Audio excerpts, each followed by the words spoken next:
मुंबई सहित महाराष्ट्र के कई अन्य इलाकों में स्कीमर के जरिए क्रेडिट व डेबिट कार्ड की क्लोनिंग करने ठगी करने वाले गिरोह का भंडाफोड़ करने वाली मुंबई क्राइम ब्रांच को केस में बहुत बड़ी कामयाबी मिली है। इस मामले में क्राइम ब्रांच ने इस सिंडिकेट के मास्टरमाइंड मोहम्मद फैज को गिरफ्तार कर लिया है। फैज के साथ सिंडिकेट से जुड़े 3 और लोगों को गिरफ्तार किया गया है।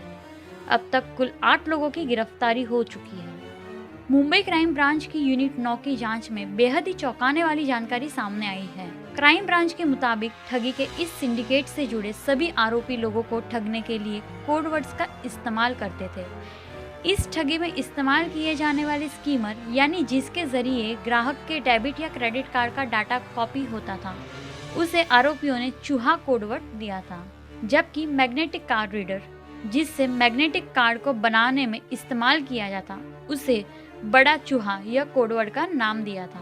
इतना ही नहीं, जिन जगहों से इस ठगी को अंजाम दिया जाता था, उसने 3 स्पॉट की भी क्राइम ब्रांच ने पहचान कर ली है, जिसमें से 2 मुंबई और 1 पुणे का है। चूहा और बड़ा चूहा के जरिए इस गिरोह ने अब तक करीब 1000 लोगों से ठगी कर चुका है और इनके पास से करीब 149 क्रेडिट कार्ड और 22 डेबिट कार्ड बरामद किए गए हैं। इस सिंडिकेट का मास्टरमाइंड फैज, जो सिर्फ 10वीं तक पढ़ा है और 2019 से इस सिंडिकेट के जरिए ठगी को अंजाम दे रहा था।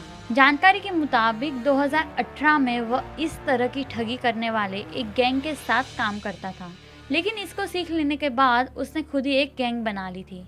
इतना ही नहीं, इस मामले में गिरफ्तार किए गए 8 आरोपियों में कोई भी 12वीं से ज्यादा नहीं पढ़ा है। फैज ने इनमें से 3 आरोपियों को ग्राहकों के डेबिट या क्रेडिट कार्ड का डाटा कॉपी करने की जिम्मेदारी सौंपी गई थी, जिसकी एवज में उन्हें हर कार्ड पर 500 रुपए मिलते थे।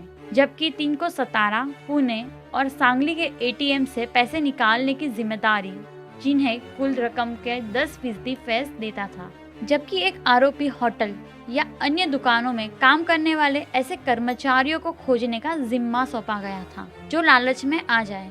कुछ लोग जो खरीदारी के लिए जाते थे और वहाँ पे जाने के बाद पेमेंट के लिए उनका कार्ड इस्तेमाल करते थे। ऐसे कुछ लोगों से धोखाधड़ी या उनकी चीटिंग होने की बातें सामने आ रही थी। इसी पे क्राइम ब्रांच 9 मुंबई ये काम कर रही थी और इसी इन्वेस्टिगेशन में, इसी इंक्वायरी में कुछ ऑनलाइन प्लेटफॉर्म्स है, उनसे भी संपर्क किया गया था और उनसे भी इंफॉर्मेशन लेके आगे हम काम कर रहे थे।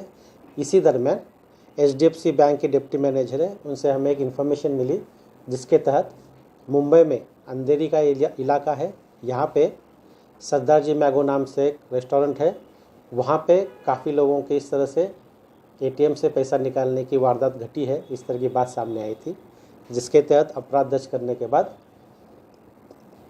यूनिट 9 क्राइम ब्रांच के PI नंद कुमार गोपाले और उनकी टीम, इन्होंने वहाँ पे विज़िट किया। विज़िट में पता चला कि जो संशयित था, मैनेजर जो वहाँ पे काम कर रहा था, उसको कुछ दिन पहले उसके मालिक ने नौकरी से निकाल दिया है, लेकिन अभी भी इसी तरह के वारदात में या अपराध में लिप्त इस तरह की इन्फॉर्मेशन थी, जिसके तहत एक रेड का आयोजन किया गया था। 3 लोगों को उसमें अरेस्ट किया गया था, जिसमें जो मैनेजर था उसका नाम था यशवंत राजेश गुप्ता, साथ में उसके और 2 साथीदार थे, जिनका नाम था अजरुद्दीन अंसारी और इश्तियाक अहमद खान। तीनों भी मुंबई के रहने वाले थे। इन तीनों को जब हमने अरेस्ट किया, तो अरेस्ट करने के बाद में उनसे एक स्कीमर, 9 मैग्नेटिक स्ट्रिप के कार्ड्स, साथ में 7 डेबिट कार्ड, मोबाइल्स और कैश रिकवर किए गए थे। उनके इन्वेस्टिगेशन में पता चला कि इनका मास्टरमाइंड जो है, जो मुंबई का ही रहने वाला है, जिसका नाम मोहम्मद फैज़ कमर हुसैन चौधरी है, और यह पूरा इसका मास्टरमाइंड होके इसको गिरोह को चलाता है। इसके बाद इन्फॉर्मेशन पे उसको भी हिरासत में लिया, उसको भी अरेस्ट किया गया।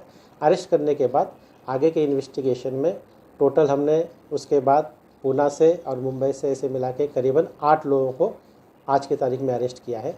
इन्फॉर्मेशन और इन्वेस्टिगेशन में इस तरह से पता चला है कि मोहम्मद फैज़ चौधरी ये इसका मास्टरमाइंड है। इसके पहले मुंबई में कम से कम 2 से ज़्यादा उस पर अपराध दर्ज है और इसी तरह के अपराध उसने किए हैं।